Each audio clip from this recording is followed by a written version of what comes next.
Your Highness, Sheikh Hamouza bint Nasser, esteemed guests, ladies and gentlemen, and dear friends.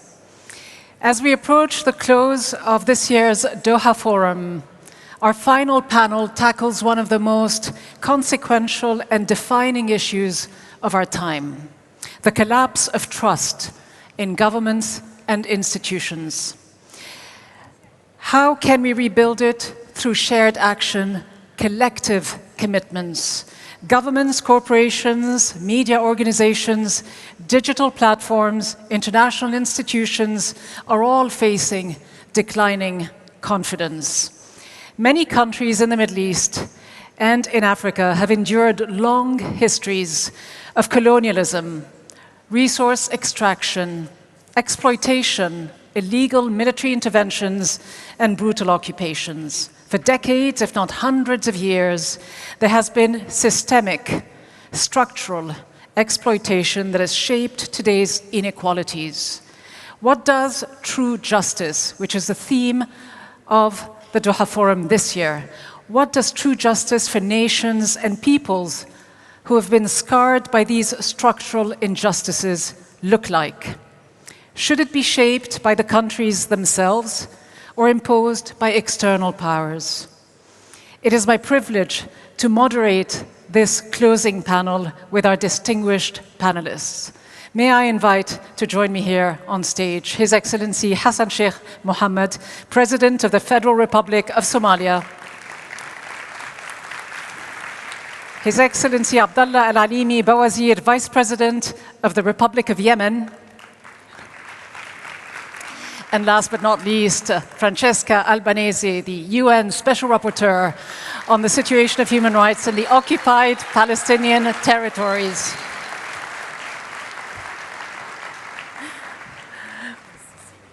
Welcome to you all, and what a pleasure and a privilege to be sitting on stage here with you and to have Sheikh Hamouza with us in the audience as well. Let me begin with you, President Hassan Sheikh Mohamud. We talk about the issue of injustice and inequality, the loss of trust, but looking at Somalia's own history, briefly, one can say that it has been deeply shaped by foreign domination, colonialism. Its scars run very deep. It has been carved by colonial powers, the British, the French, the Italians, propped up by foreign backers as well, and left to struggle on its own, not just under the weight of decades of exploitation, but also decades of civil war, corruption, and security challenges. Let me ask you from your perspective, Mr. President, in Somalia, what are the key steps that you feel need to be taken to rebuild confidence and accountability? Thank you very much, and it's a great pleasure and honor for me to be here. Very much grateful with the presence of Her Highness Sheikh Hamouza. Thank you very much for offering us this opportunity. The issue of the justice is one of the fundamental issues that are staying in the world globally today, and in Africa in particular. Most of us, we have inherited a colonial justice system that might not be transcendent to our way of life, our culture, our values, and our beliefs as well. So that's one. The culture, not only the articles and the laws that are in place, but the way those laws have been accepted by the people.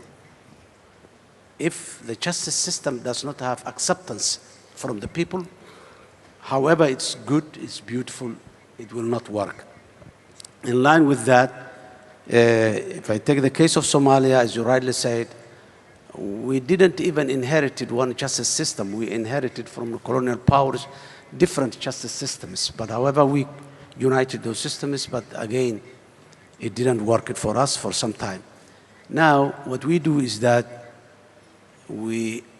Somalia has become a federal government with a level of autonomy to the local administrations and management of the people. So we decided to take the justice close to the people, number one. The people must have access to the at the lowest, the farthest corner of the country everywhere. That is number one. Number two is whether the justice is based on the values. Somalia, the population of Somalia is 100% Muslims, Sunni Muslims, Shafi'i madhab, but even then, they have to see it, that the justice system responds or is in line with their value and their beliefs. That's why we have incorporated and aligned the values of the people. So the third point is how the people, the leadership of the country, or the leadership of a particular part of the country is so close to the people. If we took the style of the colonial powers where the colonial authorities were separate from the local people, now what's required is the leadership has to live with the people in the good days, in the difficult days, in the needy days, in the prosperity days, all this. So these are some of the fundamentals that I say that justice can be accepted and implemented in a fair way. Not only writing very, very good articles and laws only. Thank you. So give us specifics about what kind of steps you and perhaps other African leaders are doing today to make sure that the future that you are building, the kind of justice that you do say you seek, is one that actually works for the youthful population of Africa and Somalia, a very rapidly growing population, half of the population under 25 years. And the same goes for the continent as a whole. 60% of the continent is under 25 years old, and it is the fastest growing population in the world. What are you doing to make sure that they can believe in the future? As I said earlier, one important aspect is how to incorporate the laws of the country with the traditions and the values of the society. There are traditional laws that is not written, many of them not written, but accepted by the people. The justice system in that country has to reflect some of those traditional laws. Those traditional laws that cannot compete or follow with the modern way of life maybe can be reviewed or changed, but the people, what they believe, that's what I'm saying, the acceptance of the people is very important. And traditional laws are laws that has been accepted by the people. Many of them are not written even, but even then, again, from one generation to another. That's number one. Number two, the youth is to involve in the making of the laws. When a law is to be established, it has to take time, go to the people, explain to them what this law says, and get their input. That's how the people, particularly the young generation, feel that they are part, or they own the laws that are going to be implemented soon. And too often they feel left out of the decision-making as well. Turning to the Vice President of Syria, Vice President of Yemen, Vice President Bawazeer, we often forget that Yemen, after years of conflict, is still going through a war in many parts of the country. Given that conflict, displacement, continuing suffering on quite a large scale is going on after so much time, what for you does justice look like for Yemenis? To what extent can your government deliver in a way that rebuilds trust and dignity for the people who live in these war-torn areas?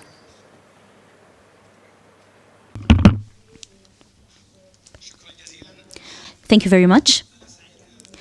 I am very happy to be present in this event, especially in the presence of Her Highness Sheikh Hamouza in the closing session. Regarding Yemen, Yemen has been going through difficult times with more than 10 years of war. The Yemenis were on the cusp of building a new state, a new country, after the 2012-2013 national dialogue that lasted for months. There was a clear vision to build a modern Yemen based on justice. based on the principle of good governance and good distribution of power and wealth. A new constitution was being drafted. However, there was an armed coup by the terrorist militia of Al-Houthi before these efforts came to fruition. They controlled the state, they controlled a large part of the territory of Yemen. Unfortunately, we lost justice at this point. And during these last 11 years, we had several milestones in negotiations with the possibility of peace, but due to the absence of a comprehensive solution and a comprehensive vision and a solution that deals with the roots of the problem, unfortunately, we were not able to achieve the last milestone, that is peace. After the war in 2015, we immediately started with negotiations in Switzerland, in Kuwait, in Sweden, in Stockholm. But however, they all failed because we failed to diagnose the roots of the problem. And now, instead of being an internal conflict, it became a multilateral conflict where economy, politics, international affairs, national affairs all blend together. And the Houthis are now a transnational threat. That is why the concept of justice is totally absent today. Today, if we want real justice for the Yemeni people, we need to look at Yemen not as a threat, but as an opportunity that can turn from a threat to an opportunity to build a real state. Yemen is a great country. It has a very old and rich history, a very competent resources, a beautiful geography, and they can be turned from and it can be turned from a threat to an opportunity based on equality, equal distribution of wealth and governance. Today we need a new perspective for Yemen, a political perspective based on turning this dossier into a war issue, into a real opportunity. Instead of being a time bomb, Yemen can become a real opportunity whereby its resources can be used in the right place. Justice is interrupt. What this justice that you are thinking about, what it requires, to what extent does it require accountability, holding not just, as you mentioned, the internal local actors accountable for some of the crimes that have been committed over the last decade, but some of the external actors who've been fueling this ongoing war. Yemen is often referred to as one of the poorest countries in the world. Do you have the wherewithal to seek justice and accountability?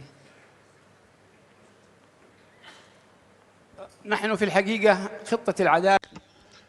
Quite frankly, the plan for delivering justice today is built upon supporting our people first and foremost by offering quality services to our people to help them make the transition from wartime to peacetime. And in terms of delivering justice, I believe regional and international efforts must unite with local efforts in order to come up with a just and fair political solution that will protect Yemen and the people of Yemen. Now, as far as accountability is concerned, whenever a country is in conflict, there are major mistakes that are made domestically and at the foreign level. Unfortunately, Yemen has turned into a conflict zone for a number of powers. And quite frankly, I would like to salute the president of Somalia, because the Houthis, for example, are aligned with other groups in Somalia. And I believe our brothers in Somalia are suffering as a result. And the United Nations have actually confirmed that there is weapon smuggling going on and training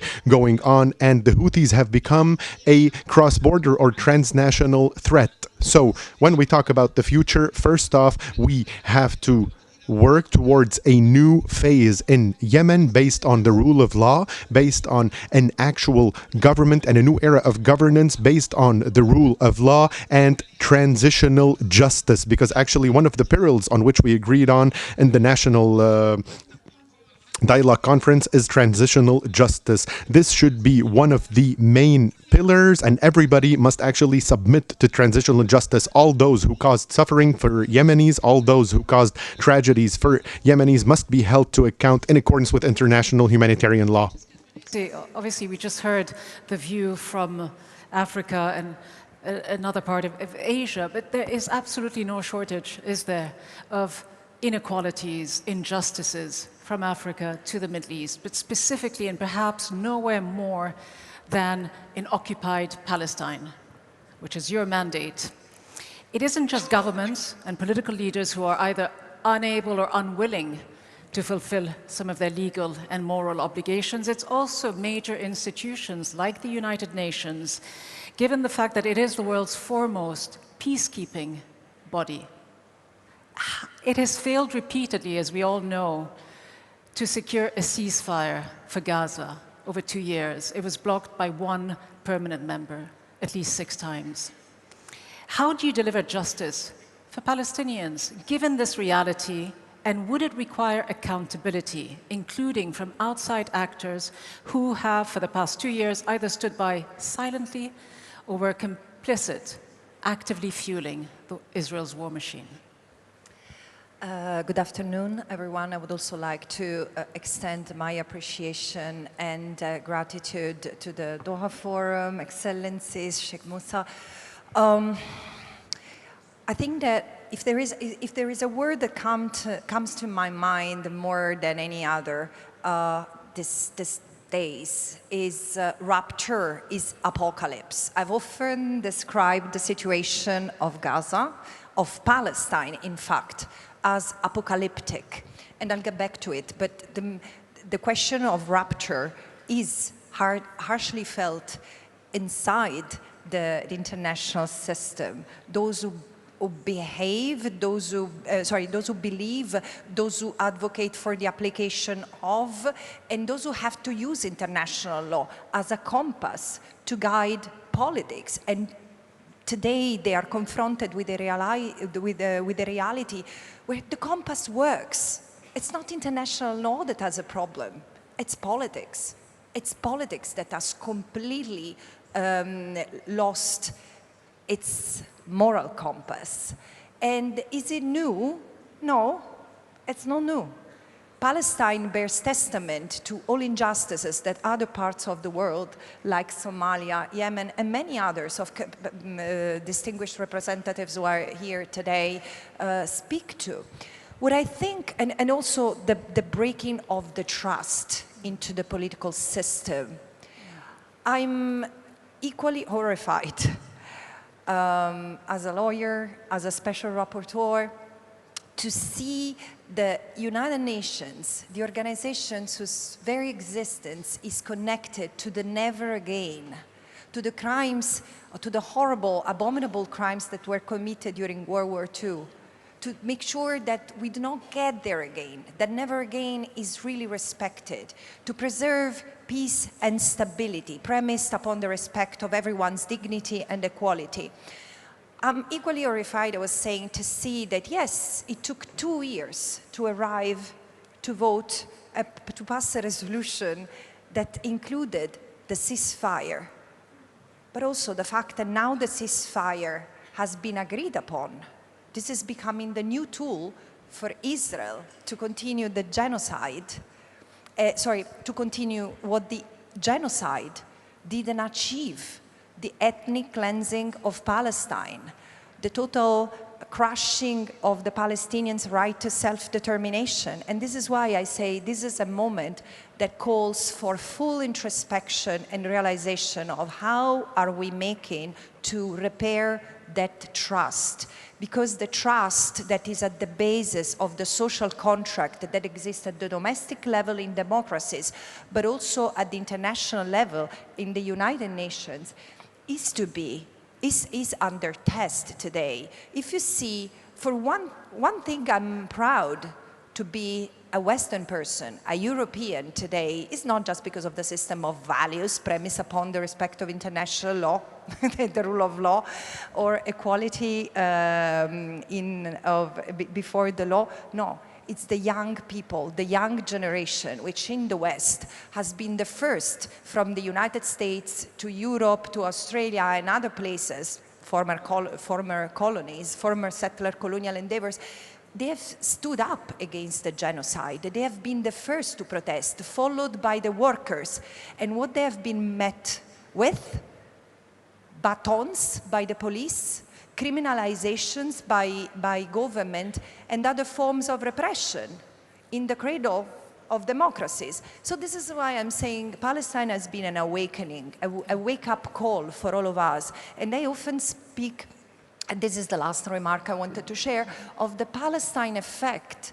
This is not the first genocide in human history. This is at least the third genocide, if not the fourth or the fifth, that occurs in my living time, my lifetime. This is the first genocide that awakens global conscience and global response.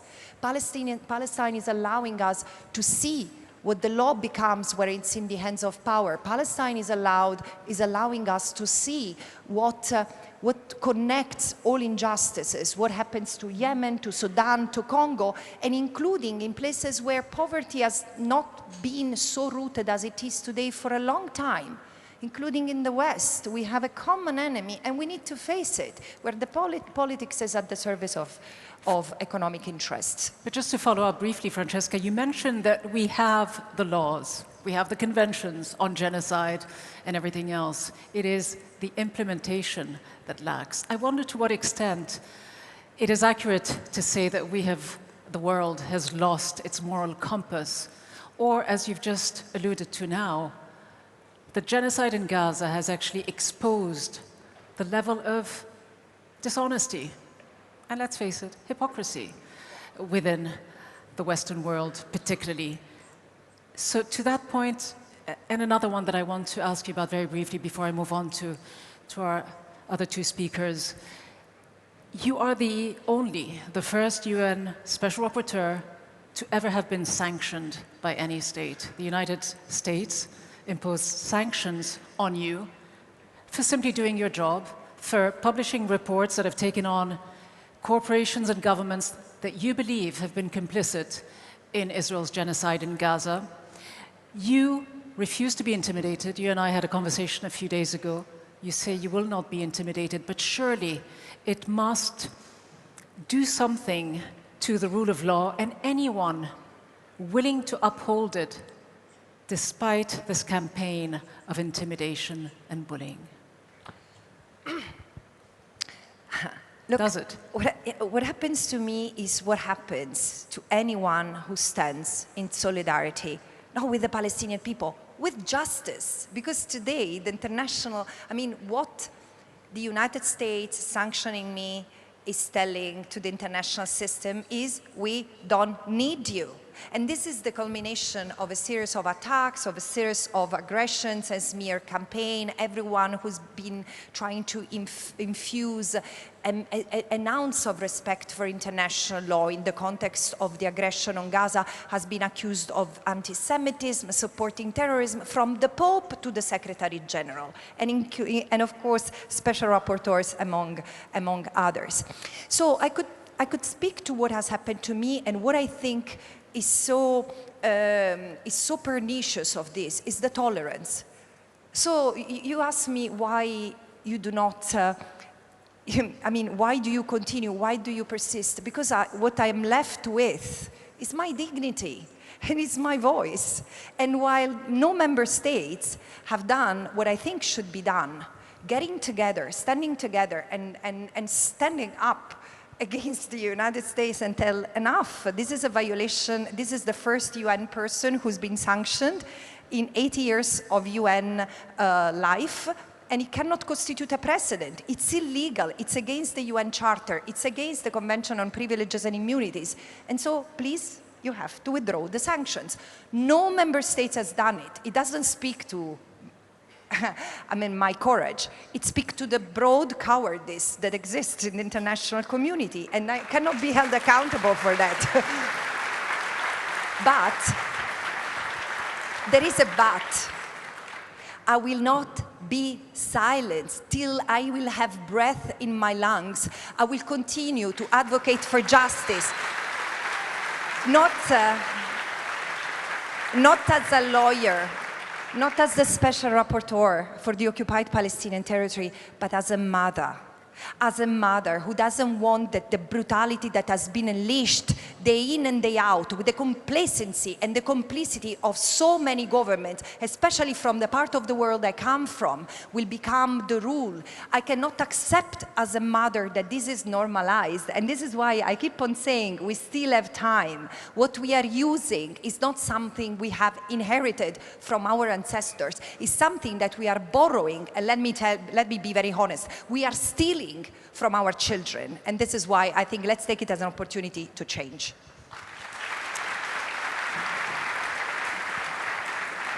Thank you very much, Francesca. President Hassan Sheikh Mohamud, just looking and reflecting on what we just heard, and speaking as an African leader who has seen for years the way the current world order, the Western-dominated rules-based order, uses our global institutions, our legal mechanisms as tools against the powerless.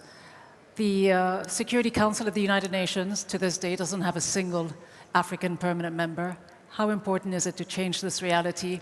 The ICC, we know, has operated for years with a focus on African leaders. How do you view the current system, and what needs to happen? Can we carry on with this same system, or do we need some kind of overhaul, not to say revolution? Well, the international or the global system of justice has been shown the weaknesses and the cracks it has already developed and working. The problem of the international law is that there is no watchman that you can call at any time that there is a violation.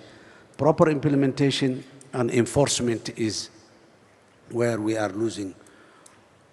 When the international crimes become intertwined with the interest of some other nations that are bigger in voice, bigger in power and in position, and they don't want to implement the international law, international law is there to protect the weak at the global level.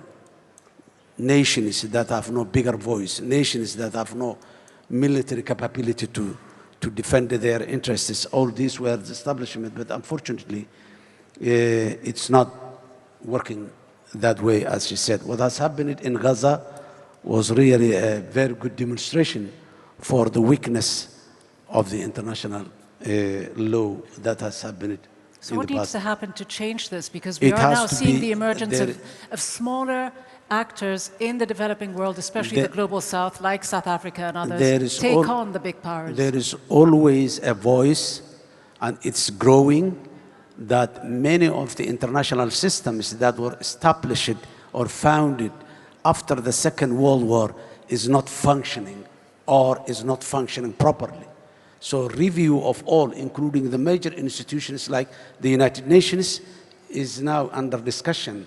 The voice is there, but still there are obstacles on the way to do the necessary review for that. Somalia, being a non-permanent member of the United Nations Security Council right now, we are advocating for that purpose, and I believe that it's getting momentum. It's a matter of time before that happens. That is the international or the global order or system. If I go back to the countries, there are so many challenges in Somalia, and countries like Somalia, post-conflict, fragile countries. This is the sort. But there are also opportunities in it to review the whole systems in place. So, said earlier, and said my colleagues as well, trust. However, the system is beautiful and good.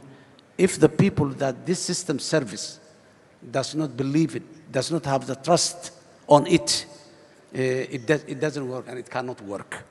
So one of the main reasons is how can we make our people trust the system?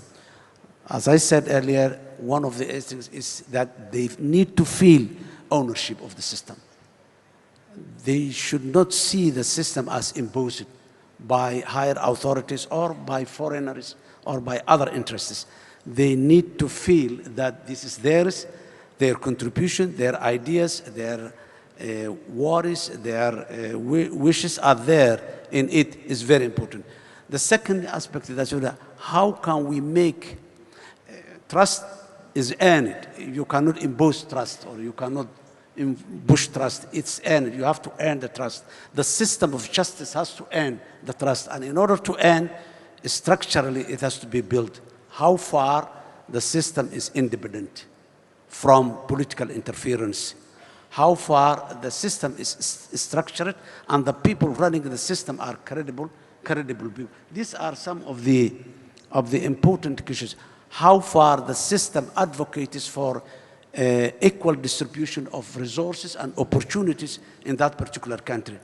When these measures are there and when these measures are sold to the people, that it's true, then only so in Somalia now we're establishing structures that are independent from the politics, like independent judicial service commission, that's independent from the other administration. We are serving also structures like Human Rights Commission, anti-money laundering status, anti-corruption. So these structures are voices, or structures where the people can go without going to the minister or to the parliamentarian or to directly someone who is free from all these influences. That's also the structural system of the justice system. Of course, and they require not just people's participation, but transparency as well from the government. But talking about one fragile state and moving on to another, Yemen, again, Vice President Bawazeer, not just looking at the structural changes that you need to do internally, but looking at the global system. Yemen being a very interesting case in point, a war that has gone on so many years with the Security Council standing by, violations happening probably on a daily basis. It's far away from the news. It's dropped off the radars. What needs to happen? How important is it for you that something fundamental changes in the international global system? شكرا جزيلا. Thank you very much. First off, I would like to commend Mrs. Albanese for her position and for everything she's done in service of the Palestinian cause and in service of the Palestinian people in Gaza. As far as Yemen is concerned, unfortunately, the war continued for approximately 10 years, and the international instruments and tools and institutions were too weak to prevent that war. We have the Security Council that visited Yemen in 2013, and a meeting was held in Yemen back then in order to encourage a transition period. However, following that, in the year 2014, Security Council issued Resolution 2216 in order to put an end to the coup d'etat that occurred. And then following that, another resolution was issued in the year 2015. But unfortunately, all these international instruments have lost their effectiveness and their ability to stave off conflict. Today, we have been fighting this war for approximately 11 years. We have resolutions, we have international institutions, regional institutions, and we have local institutions. However, all those institutions have failed in terms of ending the war and ending the conflict. Right now, we have a UN special envoy working on Yemen, and we've had the special envoy throughout this time, and the special envoy actually supervised the negotiation. However, we still don't have an effective and serious international role in order to put an end to the conflict in Yemen. Over the past 2 years, the conflict in Yemen transformed into a regional conflict that impacts regional and international security and impacts the global navigation. Only then the world started waking up and the world started noticing that something big is happening in Yemen, and therefore efforts should be directed towards Yemen. And now we started noticing a change in the international stance, such as the United States, for example, which designated the Houthis as terrorists, and even the EU is taking more serious positions. However, in general terms, international instruments, unfortunately, have been largely ineffective, and even the UN Special Envoy has been incredibly weak because he is unable to deal with a group that turned against the government. They have a foreign agenda and they have regional support that is helping them survive. So this is what I have to say about the role of the international community when it comes to ending the war. So now there should be a local/regional/international approach in order to seriously end this conflict. Thank you very much. Yeah, if I may. You know, I'm reminded of something Noam Chomsky once said. He said that your rights correspond to your power and your wealth. Do you believe that is true in the Palestinian context, in the sense that the Palestinian people do not have much international support, not on a popular level, but with governments, because of their lack of power and wealth to a certain degree? As a European, do you think this is a turning point? Yes, yes, I think it's a turning point. And also this is what is so interesting about the history of Palestine. I was recently in South Africa, where I realized something beautiful that surprised me. We tend to think as Nelson Mandela quite as a unique, and he was a very special man. But if you go to South Africa, you realize that Nelson Mandela couldn't have been born in any other country, in the sense that the South Africans have a strength that it's almost incomparable to anything I've seen. Why? Because this is a people that has really fought for centuries, and one of the most horrible forms of settler colonial domination, and which in the last 50 years of its life were known as apartheid. But Nelson Mandela was one of the most famous quotes of his is, South Africa, we will not be free until Palestine is free. What did he mean? Why didn't he say Somalia or Yemen or any other country? Because of something that linked South Africa and Palestine. It's the European settler colonial mentality that still underpins what Israel is doing to the Palestinian people, and especially in the occupied Palestinian territory. So do I see a moment of redemption? Absolutely. And it's in the power of the Palestinians, because they have not been defeated, they still, and I'm not talking of armed resistance, no, I'm talking of resilience.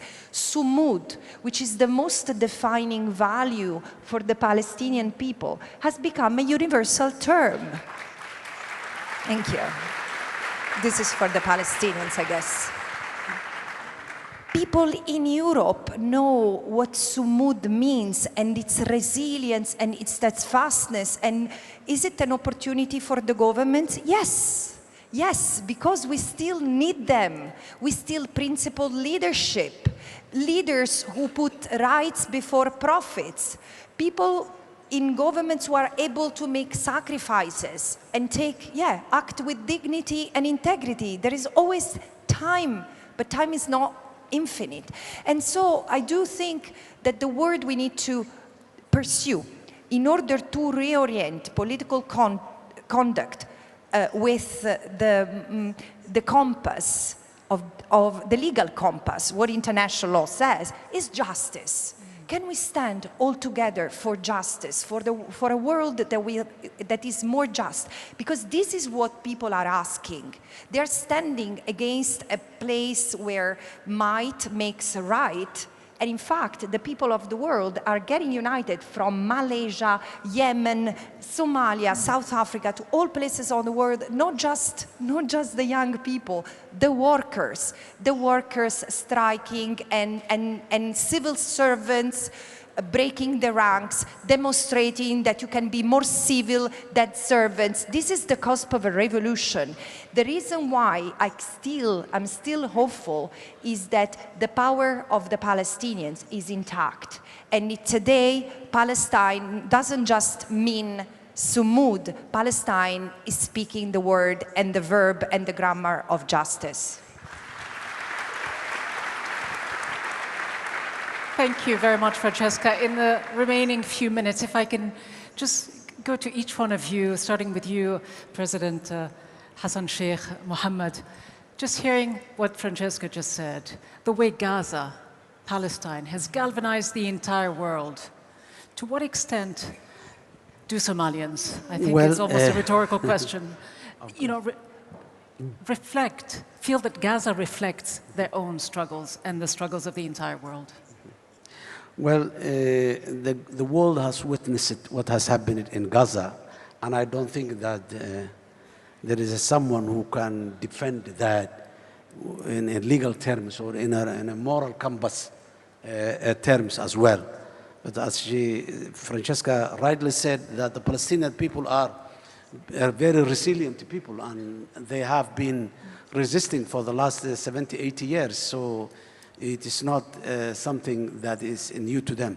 I think it has tarnished the sense of justice and trust in the eyes of the world today. Many big voices or big powers in the world today has lost the moral compass to stand in front of the people and said, this is justice or this is injustice. I think the whole globe, the whole world, the international community as a global has a stand with the Palestinians. That's a proof that what has happened in Gaza has no morality in the human sense of morality. I think this will continue, and this will be a turning point for the international system of justice and international system of diplomacy as well. Yes, there's a lot of pain, a lot of grievance that the Palestinian community will ever remember, but once they get what they want, I hope that they will stand up with the rest of the world. And the world has shown that is what the United Nations Security Council reform is necessary. The system, I will not say the global system has collapsed, but it needs a review. And case example, very good case example is the Palestinian case right now. Thank you. Thank you very much indeed, President Hassan, Sheikh, Mohamud. To you, Vice President Bawazeer, your final thoughts on the situation in Gaza, the injustices faced by the Palestinian people, their struggle. How optimistic are you that this is a pivotal moment that has awakened the world and that will force change and justice? في الحقيقة إنه Quite frankly, if we look at what happened in Gaza and in Palestine, this was a stain on the entire world. However, here I would like to commend the great role and the pivotal role that was played by the state of Qatar and the great efforts that were made by Qatar in collaboration with Egypt and other countries in an attempt to lift the injustice and rectify the injustice that was visited upon the Palestinian people. What happened in Gaza is horrifying. The resilience there is just amazing, and I believe there's a collective lessons for humanity as a whole in the resilience of Palestinians, the patience, the sacrifices of Palestinians, and the suffering that was endured by Palestinians, the massive suffering that was endured by them. That was a tough test for all international institutions and all international players, because it actually showed us that the global conscience was in a coma, or rather in a state of death during a long time, given the suffering that was endured by the people in Gaza. Of course, the efforts are still precarious and the situation is still critical, but we can hope that the Palestinian people will be able to transition into a more stable and a safer era. The Palestinian people deserve to live proudly with dignity on their territory and under their own sky. I hope that peace and stability will reign in Palestine and in Gaza. And once again, I would like to thank the state of Qatar for the efforts they made in that sense. Shukran, Naib al-Rais Bawazeer. Final thought, we've got 3.5 minutes. I know that you've been warning, haven't you, that we are misusing our resources, that we have a finite time on this earth, and that we must do more when we can. You said to me a few days ago that the mask has fallen, and that without popular action, justice will not be delivered. So the question is, do you believe meaningful justice can still be achieved, and what must we all do, not just governments, but all of us? Yes, so let me end on a, on a positive note. And this is not just to re-energize the discussion, but because I really believe that we can still make it better, and it's through justice. But first, let me take 1 minute to share a reflection that I hope will be a seed, will plant a seed of curiosity in you. Some scholars have written an article titled, "Palestine is a feminist issue." And this is so powerfully true. In the beginning, I was saying, no, what does it mean? I thought that it was referring to the fact that the feminist movement, especially in the West, had not been very close to the fate of the Palestinian. Is not that. It's about emancipation from oppressive structures of power that speak patriarchy. It's true at the domestic level, it's true at the international level. Because look at the way, for example, the International Criminal Court, Palestinian Human Rights Organization, a UN Special Rapporteur are being sanctioned. This is a slap in the face of the system. And it doesn't come from someone who respects the rules. It's someone who feels above the rules. And this is why I'm saying we need to break this system, not in a peaceful way. And we can. How do we do that? Through respecting the rules ourselves, first and foremost. And this is why the answer to your question, Ghida, is justice. The International Court of Justice has already spoken. It has said that in order to end the violence in the case of Palestine, Israel must put an end to its unlawful occupation. It must withdraw the troops, dismantle the colonies, and stop exploiting Palestinian resources. What else do we need? The court has spoken. So let's follow this. Let's not impose further conditions of brutality on the Palestinians. At the moment, they are still being genocided. So this is a call for humanity and compassion. Justice goes through accountability, for sure, to international courts, through domestic courts, but first and foremost, it requires a change of mentality and a change of mind and a change of heart in every one of us. Change and peace is in every step. So let's make it happen as we leave this room today. Thank you. A call to action. Thank you very much, Francesca Albanese, Vice President Bawazeer, and President Mohamud. Thank you all very much indeed. And as I invite you to regain your seats, we will move straight into our closing ceremony here.